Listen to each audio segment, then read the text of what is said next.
नमस्कार air media live को स्वागत करुच्ची मु रमेश।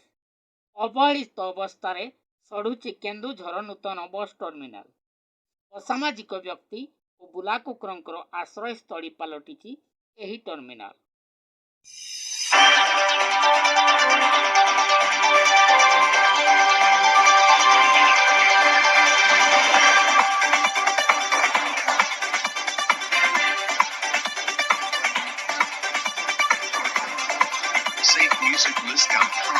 थी 2006 मसीहा ठारू भित्ति प्रस्तर स्थापन पर शुभ दि जाइथिबा बस टर्मिनाल 31/1/2013 मसीहा उद्घाटन करा जाइथिला। किंतु दुखर विषय 2013 ठारू अद्यावधि 11 वर्ष होई गलानी एपर्यंत कार्यक्षम होई पारे ना लाई एही टर्मिनाल।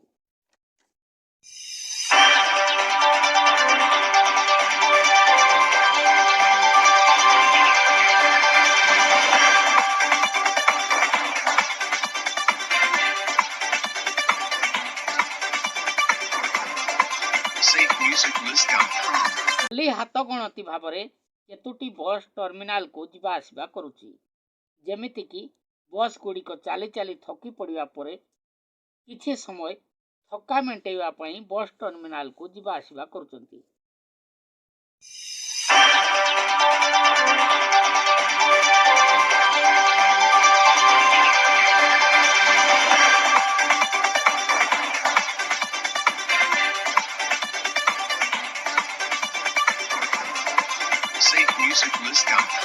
यात्री सेठारे देखा जाउचंती ना दुकान बाजार किछि रहिछि सेठारे।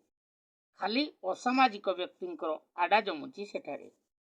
बस टर्मिनाल रे कोनोसी कर्मचारी किंबा सिक्यूरिटी काहारी मध्य देखा मिलुनी।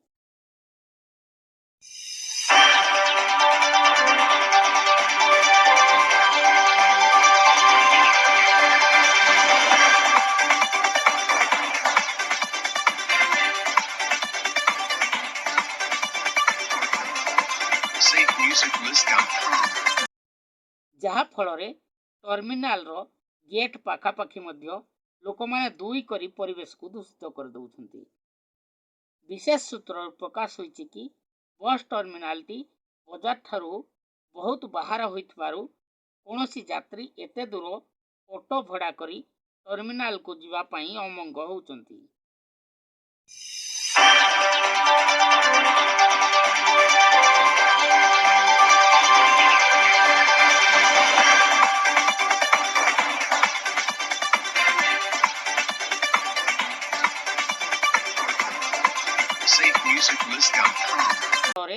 बस मालिक माने मध्य व्यापार दृष्टि निज बस टर्मिनाल रे लगैबाकू चाहुनांती बोली यात्री मानकर मत रही।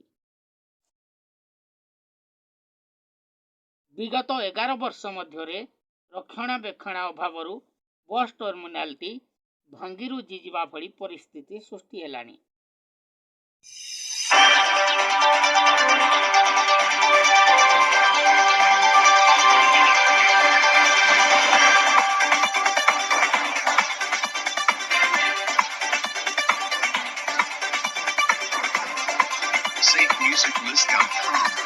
सूचना फलक सूचना अनुजाई एही टर्मिनाल टी 7 कोटी टंका व्ययबहुल निर्मित होइथिला।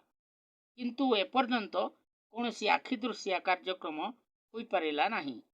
एभली जदि दृष्टि दिया न जाए एहा दिने माटी रे मिसी जिवो एतिरे संदेह नाही। केन्दुझर सदरु रमेश चंद्र नायकଙ୍କ रिपोर्ट।